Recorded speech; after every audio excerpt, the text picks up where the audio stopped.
right now. Pittsburgh's best sports show is about to begin. Call us or tweet us. We've got things to talk about on the Ireland Contracting Nightly Sports Call, powered by FanDuel Sportsbook. Oh, yes, we do. We always do have something to talk about right here at the Fan Cave. This is the Ireland Contracting Nightly Sports Call. Good evening, everyone. Bob Pompeani here, and Paul Zeise of the Post-Gazette and 93.7 The Fan will be joining me. We hope you do too. All you have to do is call us at 412-575-2600. You can also tweet at Paul Zeise, at KD Pomp. Zeise, man, I haven't seen you in a while. Good to see you tonight. Yeah, it's been a while. I mean, you know, usually on Friday, Saturday, and those are your days off. So, and the last two times I've done the showdown, it was Richie. So yeah, you've been avoiding me.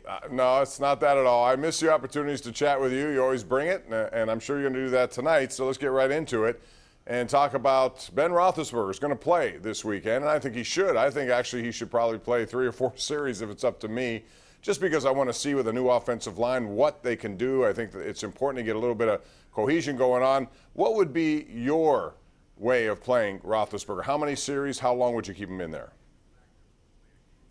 Well, I actually agree with you, Bob. I would probably play him the entire first half.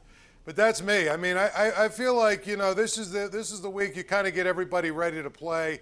I think your offensive line needs to play together, you know, more than just, 10 plays or 15 plays or whatever. I would play the offensive line, and I would play Ben, and I would probably play, James Washington and Deontay Johnson at the very least. I would play that unit probably the first half, and then I would probably go to, Mason Rudolph and Dwayne Haskins for 1 quarter each in the second half. I mean, I know a lot of people want to talk about those two guys, and it's wonderful, but you got to get your team ready to play. And those two guys, if all goes well this year, neither of those two guys are ever going to play. So, it's wonderful to talk about it and think about, what it could turn into, or, what it might be next year in terms of the quarterback position. But really, the thing that matters most is Ben Roethlisberger. And so if he wants to play, and we've talked about it, Bob, you can call plays and put him in places where he's safe and he's not going to, put himself in dangerous situations if you call the plays the right way and just keep him out of trouble. So to me, I'd play him in the offensive line an entire half. Yeah, and then, Mike Tomlin said something interesting today in that he does not expect to have Dwayne Haskins getting any first-team reps. To me, that would indicate that Mason Rudolph is the backup. As you said, it really doesn't matter unless there's an injury, and if you go through it the whole season with no injury, then you don't have anything to worry about. Defensively, though, I still think they have some things to worry about at the corner position. I'd just like to get your take on those. You have Joe Hayden, and now I see they put James Pierre out there, and they've moved Cam Sutton a little bit inside on some of the training camp practice sessions going on. That's an indictment that at this point they still don't have a good enough replacement for Mike Hilton, who's departed for Cincinnati. What's your take on them, and do you expect somebody else to be added down the road here? When camps have to be cut, teams have to make big selections. It could be a veteran out there who's out of a job. Well, I mean, I think this, Bob, the fact that Cam Sutton, they're starting to move him inside is not a good sign this deep into camp. I had Jeff Hathorn on tonight, and he was talking about how it looks like James Pierre is the next guy.